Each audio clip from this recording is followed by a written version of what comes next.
À la présentation du nouvel entraîneur Gennaro Gattuso, comme d'habitude, je vais laisser la parole au président qui va faire la présentation de l'entraîneur. Ensuite, vous pourrez poser vos questions au nouveau coach et nous finirons par 3-4 questions pour le président.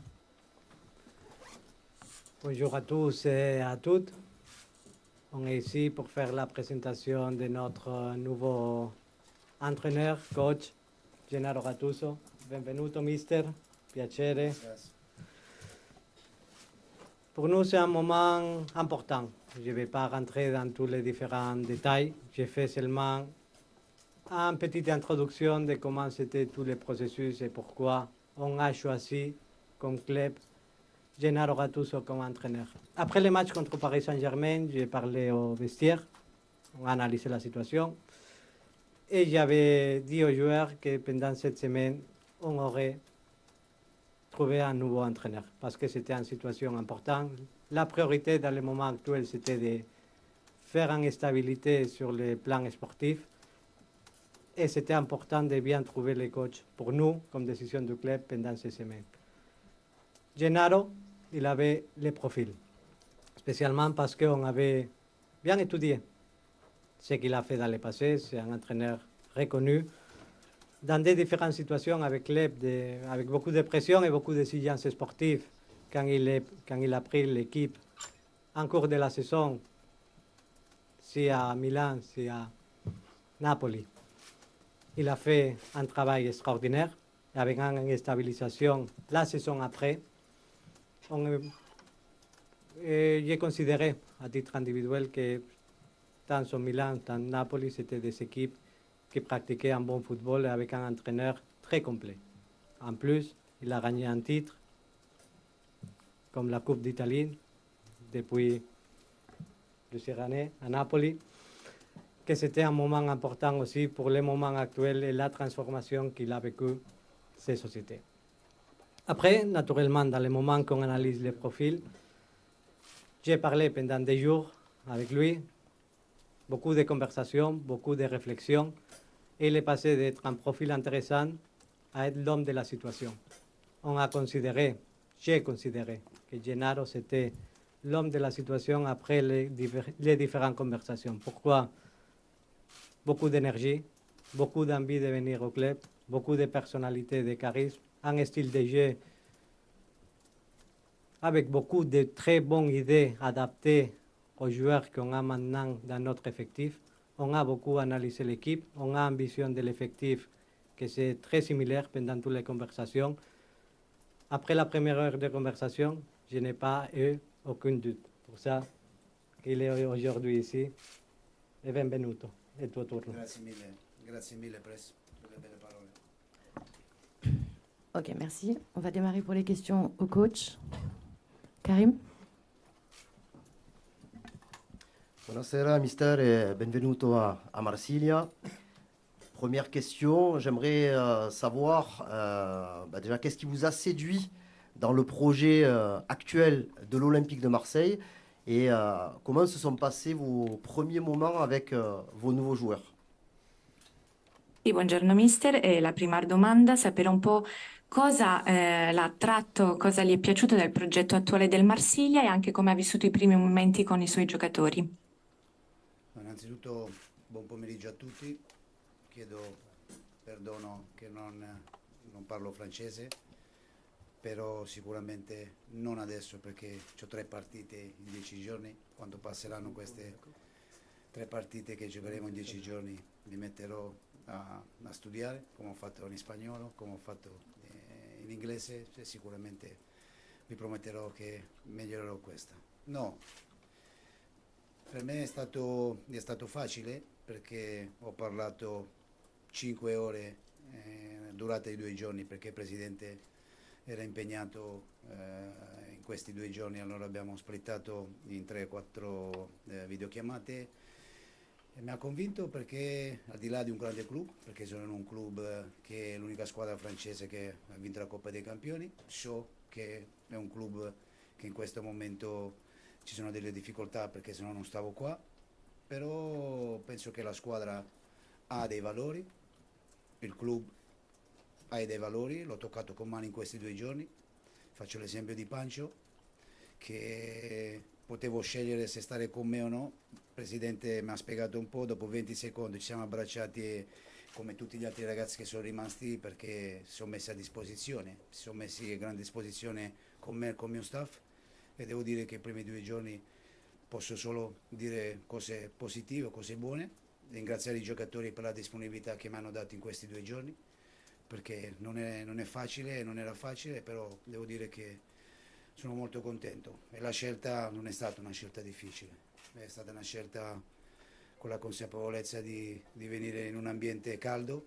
che mi piace, non mi fa paura.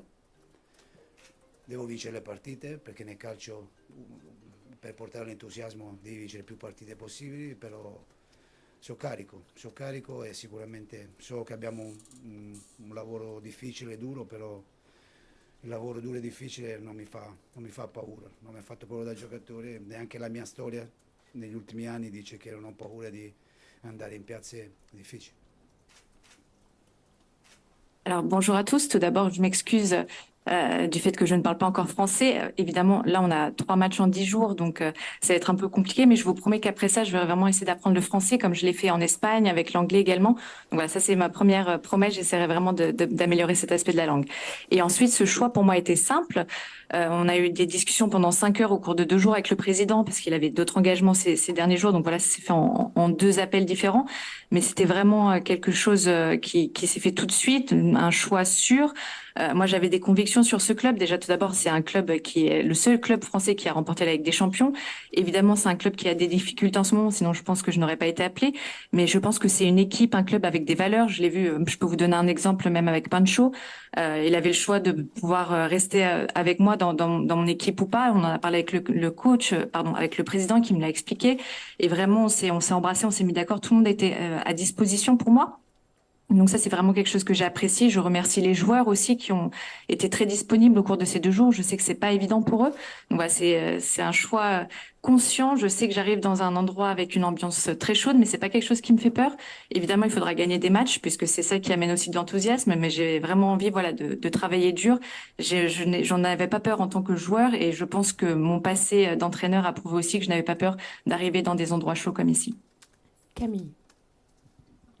Bonjour, justement, vous parlez de votre passé de joueur, vous avez été un grand milieu de terrain, justement vous avez du coup rencontré les joueurs hier pendant un entraînement. Est-ce que justement, vous pouvez nous expliquer ce que vous allez apporter justement à cette équipe de l'Olympique de Marseille et peut-être aussi si vous pouvez préciser au milieu de terrain du coup, poste que vous avez effectué, poste auquel vous avez joué justement par le passé. Allora, ha fatto riferimento al suo passato da giocatore, è stato un grande centrocampista, quindi adesso che ha incontrato i giocatori, cosa pensa di dare a questo Marsiglia e anche cosa si aspetta, cosa pensa di dare a livello di centrocampo, poiché è il settore che conosce meglio? No, ma il problema è che sono totalmente diversi. Il Gattuso giocatore e il Gattuso allenatore sono 2 robe totalmente diverse. Mi piace un calcio, se oggi c'è un Gattuso in squadra non lo so se gioca, al di là delle battute, ma perché vedo il calcio in maniera totalmente diversa. Sono un allenatore che mi piace giocare dal basso, comandare il gioco, trovare superiorità numerica con il palleggio. È normale che in questo momento sono appena arrivato, non si può fare subito perché sarei un folle a fare tutto questo. E la prima cosa che dobbiamo trovare è la compattezza, la voglia di venire al campo, la voglia di lavorare, di sudare la maglia, perché penso che al Velodrome gli piace vedere una squadra aggressiva, una squadra che non molla mai. E quello che ho detto ieri, quello che avete scritto, l'avete scritto perfettamente, quello che ho detto ieri alla squadra, perché oggi sui giornali c'era scritto tutto. Ho chiesto questo, noi siamo una squadra e oggi la priorità è di trovare entusiasmo, di giocare da squadra, che quando si sbaglia un passaggio siamo arrabbiati per andarla a conquistare, non pensare che il compagno ha sbagliato, ma dare una mano al compagno, questo. Dopo sicuramente c'è da lavorare perché mi piace fare un calcio offensivo, mi piace, come ho detto già prima, comandare le partite, stare nella metacampo avversario, creare delle situazioni e sicuramente sono totalmente diverso da quando giocavo da allenatore. Alors, je pense qu'il y a vraiment une grande différence entre le Gattuso joueur et le Gattuso entraîneur. Honnêtement, si moi j'avais un Gattuso joueur dans mon équipe, je ne sais pas s'il jouerait. Mais voilà, à part la petite blague, j'ai vraiment une vision différente du jeu maintenant. J'aime jouer en commençant les actions du bas du terrain, avoir vraiment le contrôle du jeu, être en supériorité numérique avec le ballon. Ouais, je sais évidemment que j'ai beaucoup d'ambition, que ce sera pas facile au début, puisque je viens tout juste d'arriver. Mais je veux avoir une équipe compacte, vraiment une équipe qui a envie de travailler, qui a envie de s'entraîner, qui mouille le maillot, parce que je pense que quand on va au Vélodrome, on a vraiment besoin de ça aussi pour nos supporters. Et vous l'avez même bien dit dans les journaux quand vous avez écrit hier sur moi aussi, je veux vraiment tout, que tout ce soit compact, voilà, qu'on joue comme équipe. Je veux vraiment que il y a cette idée aussi, quand on rate une passe, que on ait tout de suite l'envie de reconquérir le ballon et qu'on s'énerve pas contre le coéquipier. Voilà, vraiment un football offensif, je viens de le dire, vraiment commander les matchs, être toujours dans la deuxième partie du terrain, dans la partie de terrain adverse. Mais voilà, c'est quelque chose de très difficile à faire, mais c'est ce que je voudrais faire. Ludo. Bonjour.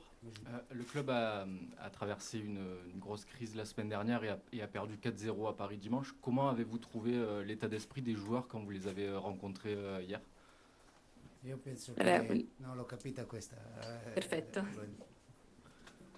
Io penso che la partita col Paris Saint-Germain, adesso il Paris Saint-Germain è diventata una squadra ingiocabile, una squadra che sta cominciando a capire bene i meccanismi del suo allenatore ed è diventata ingiocabile. È normale che la squadra non ha fatto una buona prestazione, però l'ho vista la partita e sinceramente mi è piaciuto lo spirito dei quattro difensori, dei centrocampisti, quasi tutta la squadra, perché poteva finire in tragedia, poteva finire 10-11-0. E il lato positivo dell'allenatore è quello là, che ho visto l'orgoglio, gliel'ho anche detto a qualcuno di loro, di non mollare, di non prendere imbarcate, perché la partita poteva finire veramente molto molto male. E penso che questo mi è piaciuto molto, però se dobbiamo analizzare la partita c'è poco da analizzare. Una squadra che ha dominato in lungo e largo, ma penso che succederà con tante squadre, perché quando dico che sta diventando il Paris Saint-Germain ingiocabile, penso che è un dato di fatto. Alors j'ai vu le match contre le PSG et par rapport à ça, je pense que le PSG c'est une équipe qui à l'heure actuelle est vraiment injouable. Il commence à comprendre les mécanismes de son nouvel entraîneur et donc voilà. Après évidemment que l'équipe a pas fait une bonne performance, mais de ce que j'ai vu, j'ai aimé l'esprit positif des quatre défenseurs, des milieux de terrain, parce que je pense que le match aurait pu finir 10-11-0 et voilà cet orgueil de ne pas baisser les bras, de ne rien lâcher quand même. Puisque le résultat aurait pu être encore plus large, encore pire. Donc voilà, après, je pense qu'il y a vraiment peu à analyser du match. Le PSG a dominé le match et je pense qu'il le fera contre beaucoup d'équipes, parce que je répète encore une fois, je pense que c'est vraiment une équipe très très solide. Mourad. Oui, bonjour coach, bienvenue à Marseille. Vous avez commencé à parler un peu de ce que vous voulez mettre en place sur le terrain. Est-ce que vous pouvez nous donner un peu plus de précision pour préciser un peu ma question? Par exemple, votre prédécesseur avait une prédilection pour le 4-4-2, aimait le marquage en zone et plutôt n'avait pas de problème à laisser la possession de balle à l'adversaire. Voilà. Est-ce que vous pouvez nous donner des grandes lignes directrices de ce que vous voulez mettre en place ici au niveau tactique? No, io penso che non mi piace parlare di Marcellino, perché penso che nel suo ha fatto un buon lavoro.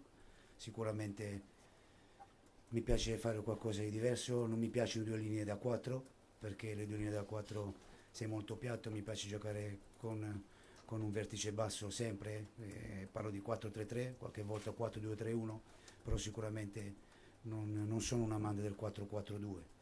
Come ho detto già prima, se la squadra sta bene, fare una pressione un po' più alta, un po' ultraoffensiva, e rischiare anche tante volte di giocare, di rompere la linea dei 4, di essere molto, molto aggressivi, al di là di tutto quello che ho detto prima del palleggio. E penso che dobbiamo lavorare su questo, avere coraggio di accettare qualche volta anche l'1 contro 1, perché il calcio moderno per giocare così sta andando in questa direzione.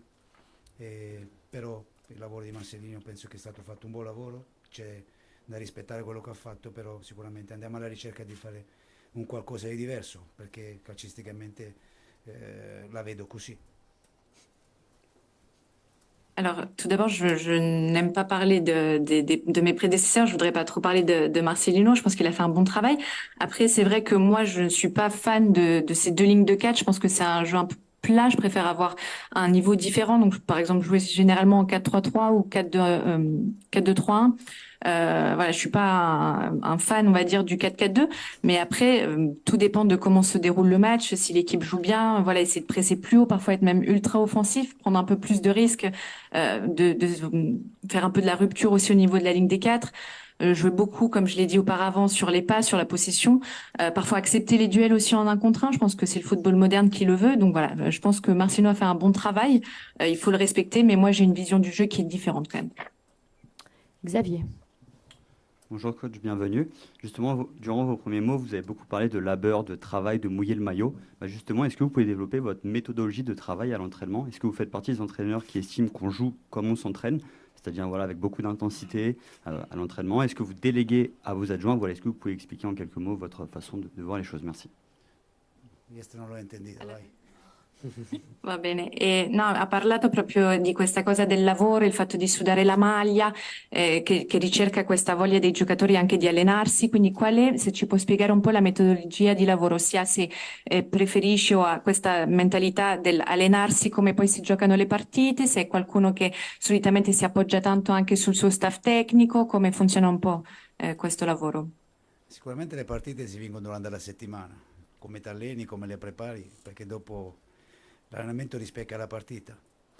Quando parlo di intensità, l'intensità è fondamentale nel calcio moderno e noi ci basiamo molto sui dati fisici sulla carga dei dati che ci dà una partita e un allenamento e dopo quello che vogliamo fare quando ci abbiamo la palla, quando non ci abbiamo la palla, però bisogna farlo con grande intensità perché se facciamo tutto a una all'ora e andiamo piano non si può fare.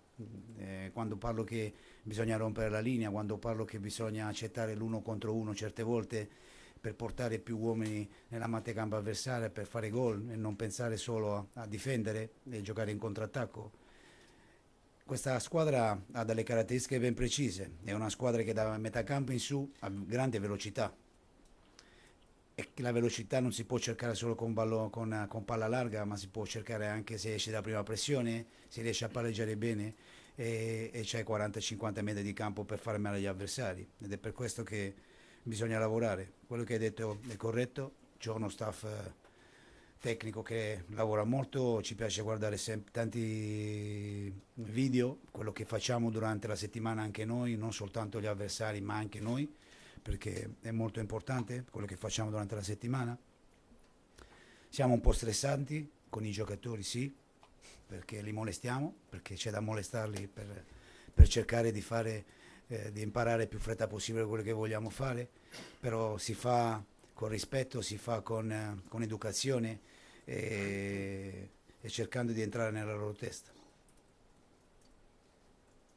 Alors, en ce qui concerne les matchs, je pense que les matchs se gagnent par le travail de la semaine, parce que c'est vraiment l'entraînement après qui se reflète dans les matchs. Donc voilà, moi, c'est un peu ce que j'ai comme idée, cette intensité. Je pense que cette intensité est vraiment fondamentale. Donc, à l'entraînement, on se base beaucoup sur les données physiques, sur la charge de travail, sur les charges aussi, les données statistiques qu'il y a pendant les matchs. Ce qu'on veut essayer de faire avec ou sans le ballon, toujours que ce soit avec intensité, parce que je pense que si on fait les choses bien, mais qu'on va 1 à l'heure, 2 à l'heure, on va nulle part. Donc, il faut vraiment, voilà, ce que j'ai dit tout à l'heure, le football moderne a vraiment ce besoin d'intensité, comme je disais tout à l'heure, parfois de casser les lignes, d'être en 1 contre 1 pour réussir à avoir plus d'hommes après qui se trouvent dans la milieu de terrain adversaire, avoir une équipe rapide, réussir à bien sortir de la pression pour pas seulement se baser sur une défense et de la contre-attaque, mais avoir beaucoup de terrain, 40-50 mètres pour réussir, voilà, à dérouler notre jeu. Et après, comme vous l'avez dit, c'est vrai, j'ai un staff d'adjoints, de personnes qui m'aident. On fait beaucoup de vidéos. On analyse tant les vidéos de nos adversaires qu'aussi notre jeu à nous. Je sais qu'on peut être un peu stressant pour les joueurs parce qu'on les embête, on les pousse, mais voilà, on fait toujours avec respect et éducation pour essayer de sortir le meilleur de nous. Bruno. Bonjour et bienvenue. En tant que joueur, vous avez eu de grands entraîneurs. Est-ce qu'il y en a un particulièrement duquel vous vous inspirez s'il vous plaît. Et c'est un championnat que vous allez découvrir, la Ligue 1 française. Est-ce que vous avez discuté avec certains entraîneurs qui sont passés déjà par là? Et on peut penser à Igor Tudor, s'il vous plaît.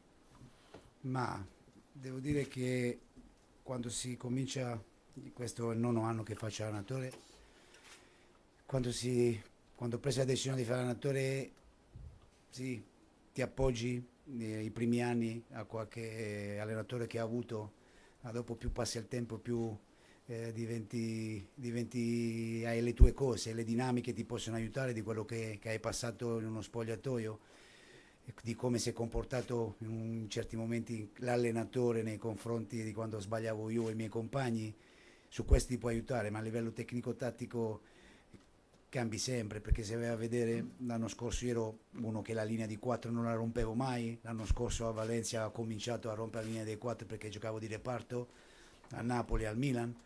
L'anno scorso a Valencia ho cominciato a rompere la linea, ho cominciato a giocare col giocatore col piede invertito, sai, ogni anno trovi sempre un qualcosa di nuovo che ti può far migliorare, ci metti sempre qualcosa. All'inizio sicuramente mi sono appoggiato a Lippi, ad Ancelotti, a tutti gli allenatori che ho avuto, perché mi hanno lasciato tanto, però dopo strada facendo cambi sempre idee, vai a smontare, vai a fare qualcosa, dopo devi vedere anche la squadra che alleni, che caratteristiche hanno, se puoi fare determinate cose, e non vi nego che tante squadre non l'ho accettate per questo motivo qua, che non era funzionale a come voglio giocare io, perché se tante squadre non sono funzionali, non hanno caratteristiche per poter fare il calcio che mi piace, è meglio non andare. E sull'altra cosa dell'allenatore, non ho parlato con nessuno che ha allenato qua, però è evidente che è una liga molto fisica, è una liga che i giocatori corrono tanto, con una velocità incredibile, ed è un campionato imprevedibile, perché bisogna stare bene, e se, è quello che ho detto alla squadra ieri, se nessuna squadra si può permettere nella Liga di giocare con 2 giocatori in meno a livello fisico, bisogna avere sempre parità almeno sulla corsa, perché se una squadra in Liga può pensare di giocare con 3 o 4 giocatori che aspettano la palla in fase difensiva, non partecipano, prendi imbarcate tutte le partite. Alors, je pense que quand j'ai commencé moi à être coach, parce que là c'est la neuvième saison, 9e année que je suis entraîneur, quand j'ai commencé, c'est vrai qu'au début je m'appuyais un peu sur les entraîneurs que j'avais eus, mais après au fil du temps, voilà, les choses changent évidemment, ce qu'on attend du jeu, la vision du jeu. C'est vrai que j'ai pu me baser par exemple sur comment se comportait un entraîneur, par exemple quand sur les expériences au niveau du vestiaire, quand il y avait quelque chose qu'on faisait pas bien, mais voilà, au niveau tactique. Technique, c'est complètement différent. C'est vraiment quelque chose qui m'est propre. Et puis même moi, en tant qu'entraîneur, j'ai changé aussi ma vision du jeu. Par exemple, à Naples, à l'AC Milan, j'avais une vision plus par secteur, par rôle, par poste. Et après, à Valence, l'an dernier, j'ai commencé à casser la ligne de 4, alors c'était quelque chose que j'avais jamais fait avant, à mettre des joueurs qui avaient le pied inversé. Donc voilà, tout peut changer au fil du temps. C'est vrai que je m'inspire quand même. Mes entraîneurs, tous m'ont beaucoup donné. Lippi, Ancelotti, pour en citer que 2. J'essaye aussi de changer un peu mes idées, de voir aussi en fonction des joueurs, parce que parfois, et la raison pour laquelle j'ai pu refuser des clubs aussi, c'est qu'il faut voir les caractéristiques des joueurs. Je pense que si l'équipe n'a pas les caractéristiques qui s'adaptent à mon jeu, ça vaut pas forcément la peine d'essayer. Donc voilà, après, ça c'est ma vision. Et en ce qui concerne la deuxième question, j'ai parlé avec personne qui avait entraîné ici, mais ce que je connais de la Ligue 1, c'est que c'est un championnat avec beaucoup de courses, avec une vitesse incroyable. Et la seule chose aussi qui peut la définir, c'est imprévisible. Je pense qu'on peut pas se permettre, aucune équipe peut se permettre d'avoir 2 joueurs, de jouer avec 2 joueurs qui ne sont pas à 100% au niveau physique. Il faut que les équipes soient au moins égales au niveau de la course. Et si une équipe prétend jouer avec 2-3 joueurs qui attendent juste le ballon, voilà, en défense sans courir, ça fera tout de suite des scores fleuves. Flo? Oui. Bonjour, mister. Ici au fond. Je voulais vous demander de ce que vous avez pu étudier de votre effectif, que visiblement vous connaissiez déjà un petit peu, enfin vous n'arrivez pas non plus avec une vision totalement inconnue de l'OM, mais de ce que vous avez vu de l'effectif, de ce que vous savez de la Ligue 1, avec Paris, vous l'avez dit, équipe très compliquée, avec Monaco, évidemment de la concurrence. Est-ce que vous estimez qu'être dans les 4, c'est une mission compliquée ou atteignable cette saison? Ma in questo momento è facile, per il club che siamo la parola d'ordine è Europa, perché siamo in Marsiglia, perché la storia di Marsiglia dice che la sua casa e il suo habitat è l'Europa, però veniamo da un momento di difficoltà, sicuramente, guarda, io ho firmato un contratto che se si rinnova il contratto perché si arriva nei primi 4 e capisci che da parte mia c'è tutta la voglia di arrivare nei primi 4, perché sennò vado a casa. ma al di là delle battute in questo momento noi dobbiamo pensare a creare entusiasmo, dobbiamo pensare a venire al campo d'allenamento con entusiasmo, con voglia e ripartire a fare le cose per bene. È normale che abbiamo una squadra che in questo momento è in difficoltà, però una squadra con valori e dobbiamo riuscire a pensare partita dopo partita e vediamo dove arriveremo. Però l'obiettivo del club sicuramente è l'obiettivo di stare nelle prime 4, perché lo dimostra il fatto del mio contratto e speriamo di riuscirci, anche se sono squadre di valore, ma ripeto, penso che in questo momento è riduttivo dare illusione ai tifosi. Penso che la cosa più importante è riuscire a creare un entusiasmo che piace a questa piazza e quando vengono allo stadio si sentano orgogliosi di questa squadra qua. Alors, je pense que c'est simple pour ce club, le mot d'ordre, c'est vraiment Europe. Je pense que c'est, de par son histoire, son milieu naturel, entre guillemets. Et puis, c'est simple, moi, j'ai un prolongement de contrat qui est lié à l'Europe. Donc, évidemment, j'ai envie qu'on soit dans les 4, sinon je risque de rentrer chez moi. Mais voilà, à part ça, je pense vraiment que l'important à l'heure actuelle, c'est de se concentrer sur créer, générer de l'enthousiasme, de l'envie, recommencer à bien faire les choses. C'est vrai que c'est une équipe qui est en difficulté, mais qui a des valeurs. Et donc, maintenant, il faut vraiment qu'on se concentre match après match à atteindre nos objectifs. Donc voilà, l'objectif, oui, c'est d'être dans les 4. Mon contrat en dépend. Mais voilà, même s'il y a des adversaires qui sont évidemment de très haut niveau, je pense voilà, qu'il faut se concentrer sur ça, sur cette idée d'enthousiasme aussi, faire en sorte que les gens viennent au Vélodrome et qu'ils soient heureux et fiers de notre équipe. Nico. Oui, bonjour, bienvenue. Qu'est-ce que vous connaissiez de l'Olympique de Marseille avant d'y signer et qu'est-ce que vous connaissiez également du stade Vélodrome? Facile, una domanda facile, molto facile. Parto dal Velodrome, uno dei pochi stadi europei che sembra di stare in Sud America, che si muove tutto. Ho giocato solo una volta, ho rischiato Heinz, se vi ricordate mi fece un'entrata, l'altro po' mi spacca un ginocchio, però è uno stadio sudamericano, uno stadio che quando canta, quando si sente, è da pelle d'oca e penso che deve essere un valore aggiunto, deve essere un qualcosa che noi dobbiamo trascinare loro e loro devono trascinare noi. E del club ero ragazzino, Tappi presidente perché ero ingenuo, era una grande squadra, Papin, Deschamps, grandi giocatori, la prima Coppa dei Campioni, dopo io tifavo Milan sì da bambino e per 2 o 3 anni c'è stata grande rivalità, grandi duelli e ricordo una squadra con una tifoseria incredibile. In questi anni da allenatore, perché già quest'estate, che dove il presidente è uno che ama parlare con tante persone, informarsi, ero già un po' anche vicino quest'estate un po', dopo state fatte altre scelte, ma è una storia bella, è una storia che la prima cosa quando dici Marsiglia, dicono ci vogliono gli attributi per poter lavorare a Marsiglia, perché è un ambiente caldo, è un ambiente che la gente è molto passionale, chiede tanto e questo mi piace, questo penso di Marsiglia. Ho vissuto Napoli un po' e penso che un po' si assomigliano le città e penso che in questo momento, come ho detto, ci sono un po' di problemi, però speriamo con le prestazioni e con l'attaccamento alla maglia di poter riuscire a ricucire il rapporto e di creare di nuovo una belle atmosphère al Vélodrome. Alors, je pense que c'est une question simple que vous m'avez posée. En ce qui concerne le Vélodrome, je pense que c'est un des rares stades en Europe qui peut être comparé au stade d'Amérique du Sud. C'est vraiment une ambiance incroyable. Moi, j'y ai joué une fois. J'ai eu un petit accrochage avec elle. J'ai cru que j'allais presque perdre mon genou. Donc voilà, c'est vraiment une atmosphère qui te donne la chair de poule, ça tremble. Je pense que c'est vraiment une valeur ajoutée pour le club. Faut qu'on essaye, tant eux avec nous que nous avec eux, de se tirer vers le haut, de se pousser au maximum. Et après, en ce qui concerne le club, je me rappelle quand j'étais petit, Bernard Tapie qui était président, ça a toujours été un club avec une grande histoire, de grands joueurs, Papé, Deschamps.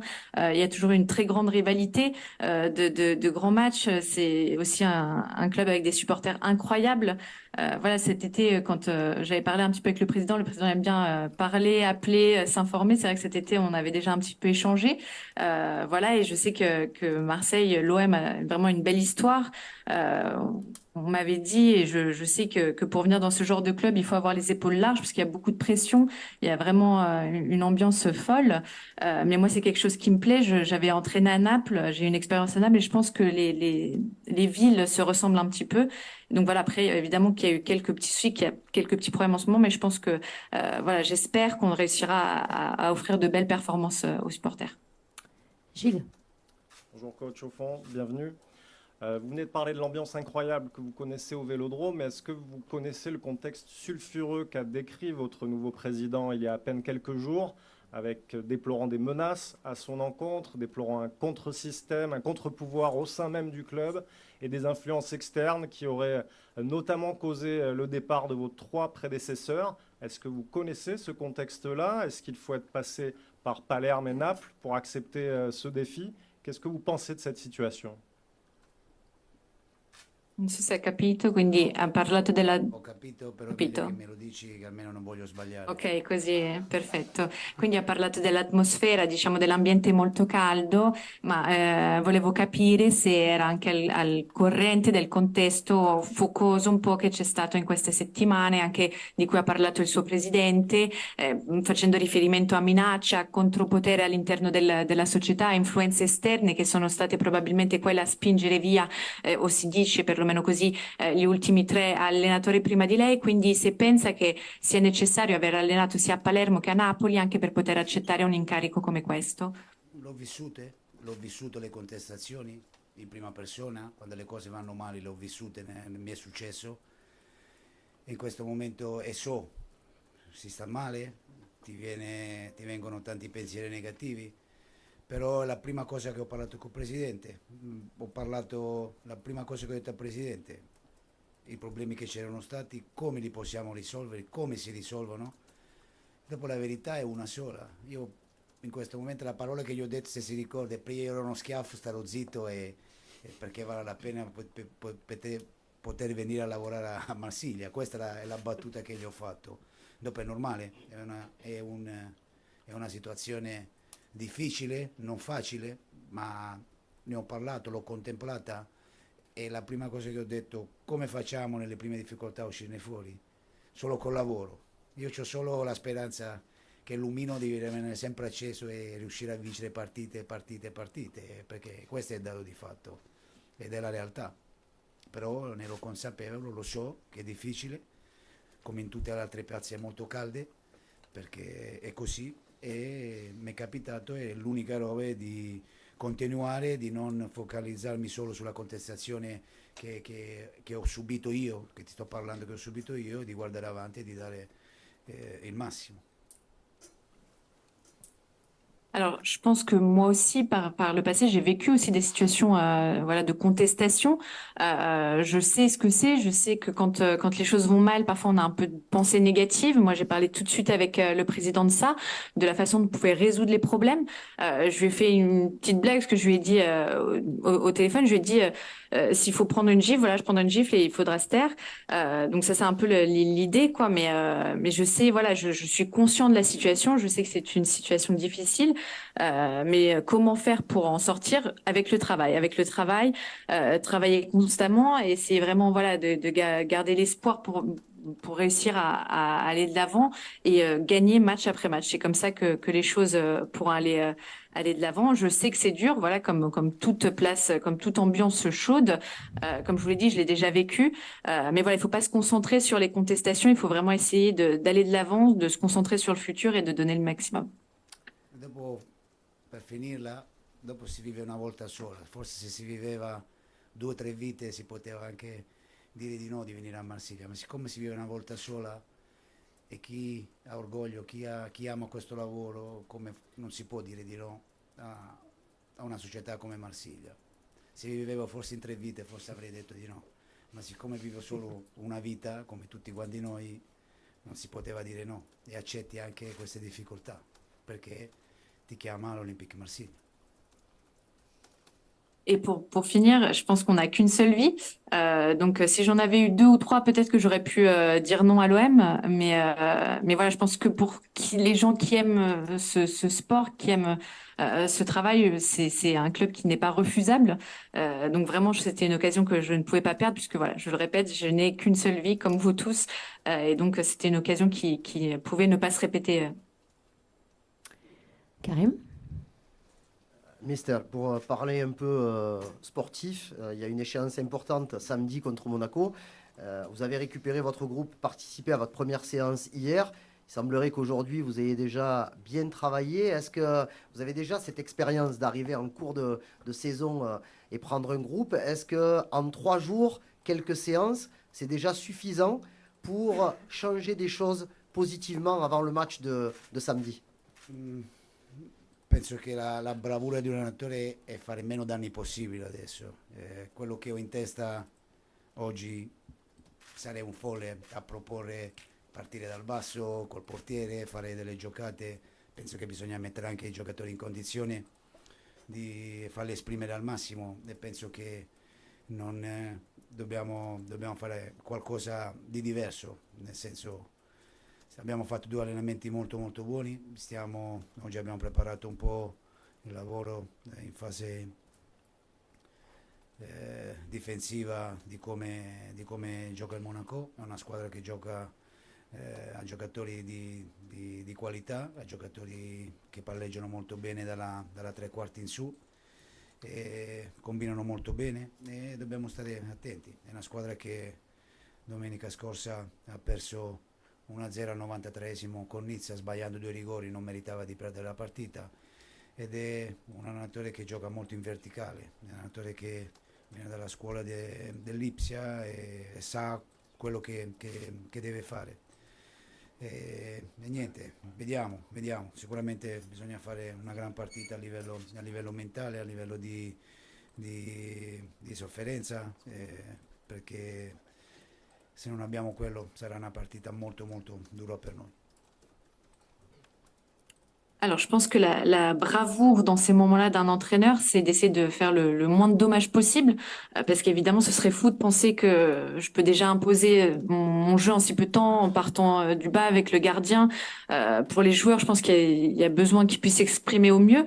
Donc voilà, on a fait 2 très bons entraînements. On a travaillé là un peu sur la phase défensive, aussi sur la façon dont joue le Monaco. C'est un club qui a aussi de très bons joueurs. Là, ils ont perdu 1-0 à la 93e minute contre Nice avec 2 pénaltys ratés, ils ne méritaient pas de perdre. Ils ont un jeu vraiment qui est très vertical, avec un entraîneur qui est un peu de l'école de Leipzig. Donc voilà, ça va être un travail mental aussi, savoir souffrir dans le match, sinon ce sera très compliqué. Constant? Bonsoir Mister, bienvenue à Marseille. En tant que joueur, vous aviez un caractère fort, en tant qu'entraîneur aussi, même si j'imagine qu'avec l'âge et l'expérience, ça s'apaise un petit peu. Est-ce que vous pouvez nous dire quel genre de coach vous êtes sur le bord du terrain et comment vous vivez vos matchs? Guarda, dalla mia carriera penso che non tanti parlano in maniera specifica e corretta. Parecchi addetti ai lavori, parecchi tifosi hanno ancora il Gattuso in testa al giocatore. Pensano che io sono aggressivo come ero da giocatore. Io sono aggressivo quando lavoro in campo. Dopo io sono un allenatore che ascolta molto i miei giocatori. Non ho avuto pochi problemi nella mia carriera da quando alleno con giocatori. Mi piace parlare in faccia, non mi considero un duro, non mi considero uno che ha la frusta, anzi sono uno molto aperto. Dopo è normale, dopo il giocatore deve far parlare il rettangolo verde, deve allenarsi in una certa maniera, deve dimostrare in campo, però io ho un rapporto veramente molto aperto e poche volte ho litigato, ho avuto contrasti con i miei giocatori, perché dico quello che penso. Quando i giocatori dopo ti capiscono e capiscono che sei uno vero, che non racconti bugie. E questa è la mia storia, come il fatto di tanti che pensano che non mi piace giocare perché pensano che sono giocatore. Sono diverso, vado alla ricerca di tante altre cose. Dopo ho avuto la possibilità di allenare a Valencia 6 mesi, al Milan, a Napoli, e le squadre hanno sempre espresso un buon gioco.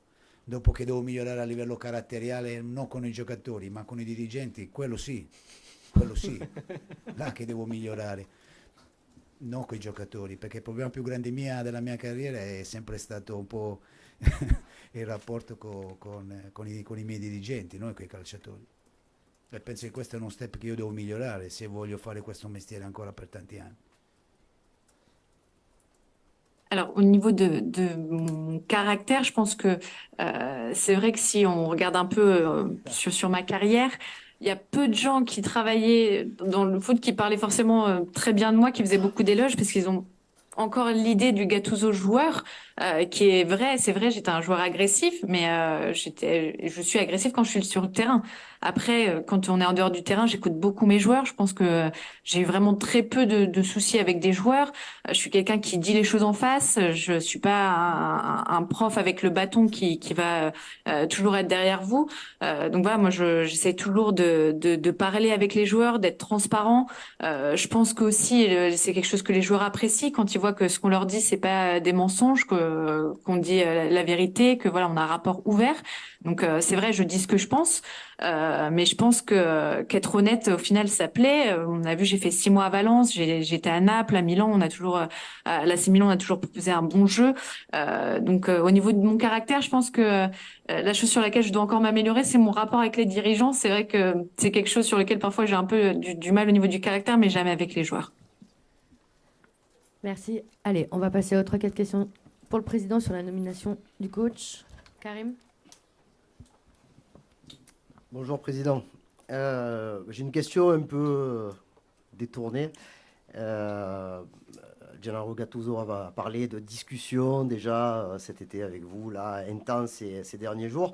Je voudrais savoir si Javier Ribalta a participé à ces discussions, puisque dans les différents cas de transfert ou de discussions qui venaient avec des gens d'Italie, il était régulièrement très impliqué. Est-ce que Javier Ribalta a fait partie de ces discussions et qu'en est-il de sa position aujourd'hui? Bonjour. Bon, merci coach pour me prévenir de ce que nous attendent.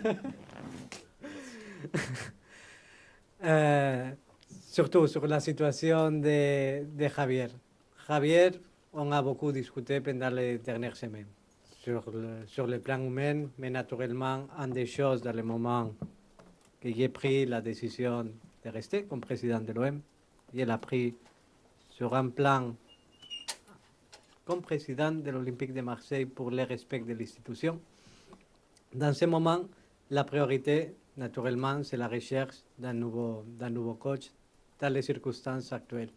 Il m'a conseillé sur la décision. On a beaucoup discuté pendant les derniers jours. Toutes les conversations avec Gennaro, on les a eues en tête-à-tête.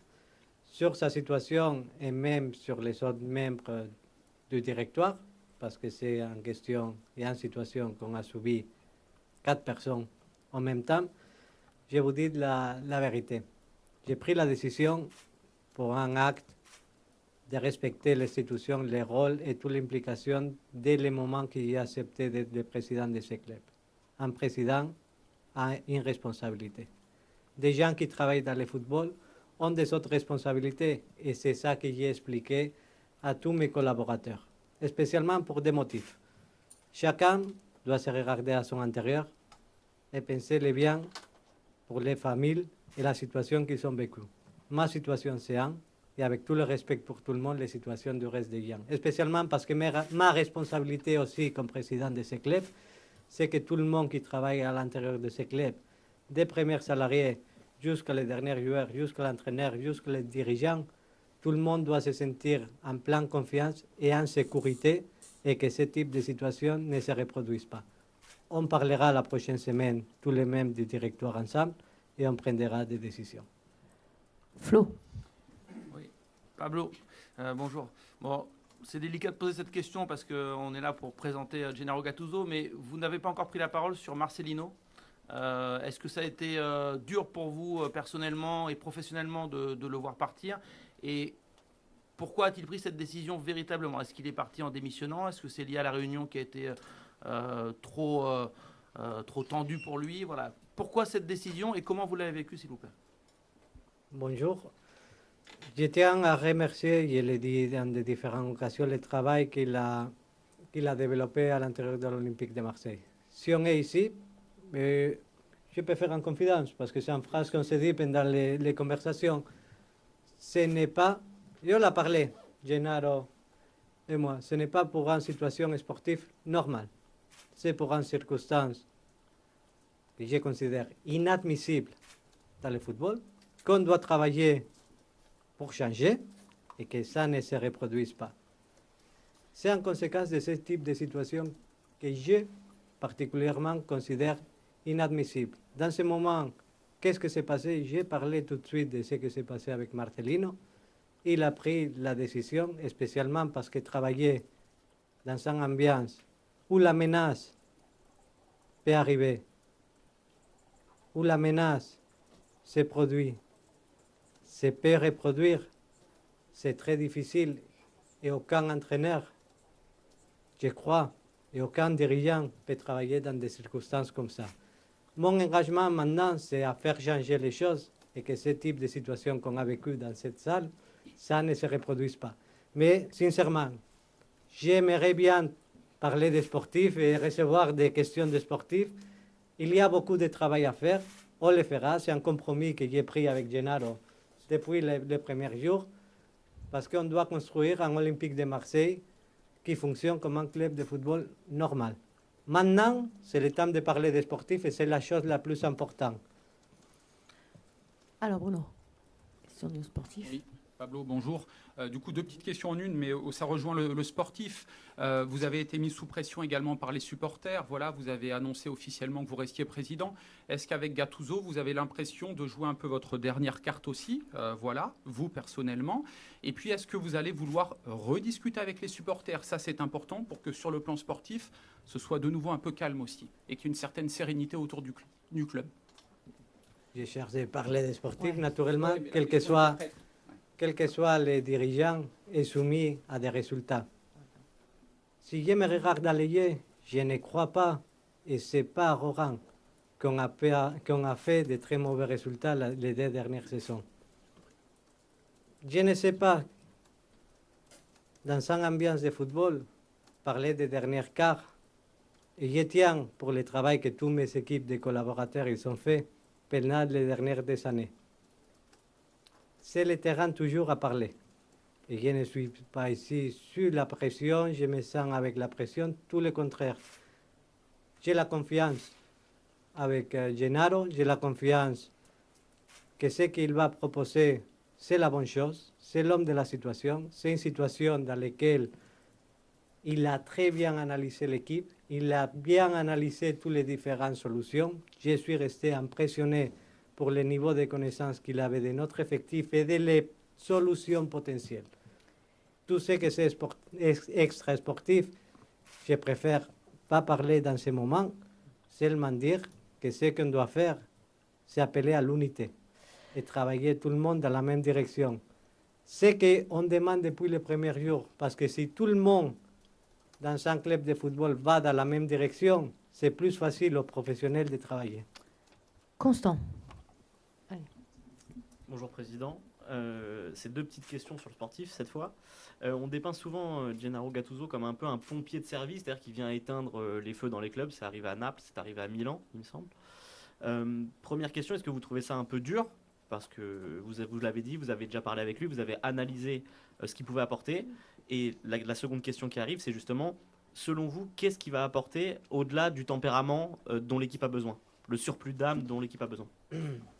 Je crois que c'est dur pour commenter la carrière de Gennaro, ce type de commentaires, spécialement pour une question. Et je tiens un peu à faire de l'histoire. Il a pris des clubs en Italie dans une situation compliquée. Je parle des troisième dernières expériences. des deux fois qu'il est entré pendant la saison, il a amélioré les résultats.